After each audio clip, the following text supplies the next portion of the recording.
My question for Charlie is, in a business school sense, what is the cost of capital for Berkshire Hathaway? My question for Warren is that I've been on the internet and I look at Yahoo and they give you recommendations for companies, and when I search for Berkshire Hathaway, it shows that nobody is recommending Berkshire Hathaway.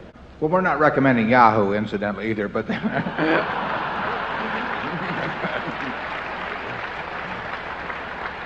but I'll let Charlie have that first question about the cost of capital, which has puzzled people for thousands of years, and then the way that is taught in most business schools now, I find incoherent, and so I'm the one that asks that question and gets the incoherent answers. I don't have a good answer to a question I consider kind of a stupid question. What is the cost of capital at Berkshire Hathaway when we keep drowning in this torrent of cash which we have to reinvest? There's really only two questions that get to that, but you don't need a mathematical answer. The first question is when you have capital, is it better to keep it or return it to shareholders? It's better to return it to shareholders when you cannot create more than $1 of value with that capital. That's test number one. And if you pass that threshold that you think you can achieve more than $1 of value for every dollar retained, then you simply look around for the thing that you feel the surest about and that promises the greatest return weighted for that certainty. So our cost of capital is, in effect, is measured by the ability to create more than $1 of value for every dollar retained. If we're keeping dollar bills that are worth more in your hands than in our hands, then we've exceeded the cost of capital as far as I'm concerned.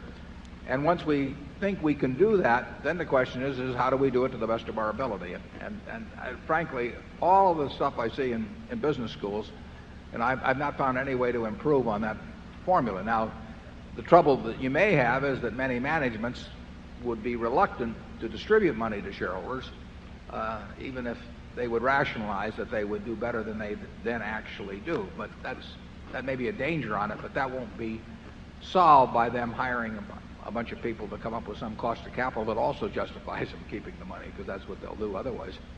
The question about recommending the stock, we've very seldom had stock recommendations over the years.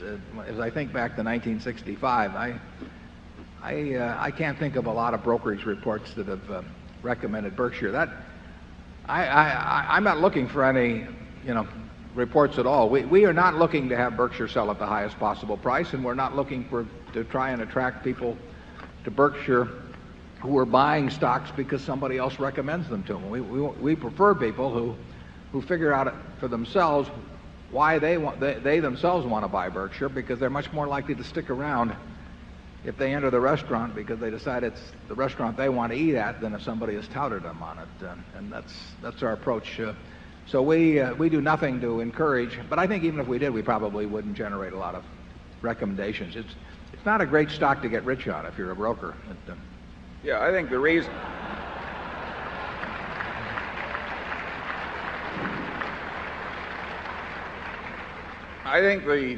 one of the main reasons why it's so little recommended in the institutional market is that it's perceived as hard to buy in quantity.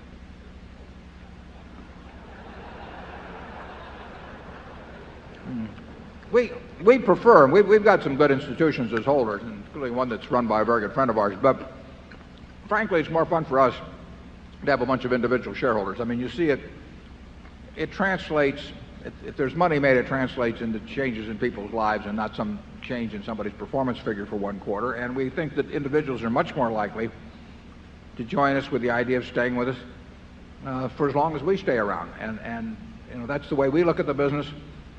Very few institutions look at investments that way, and frankly, we think they're often less rational holders than we get with individuals.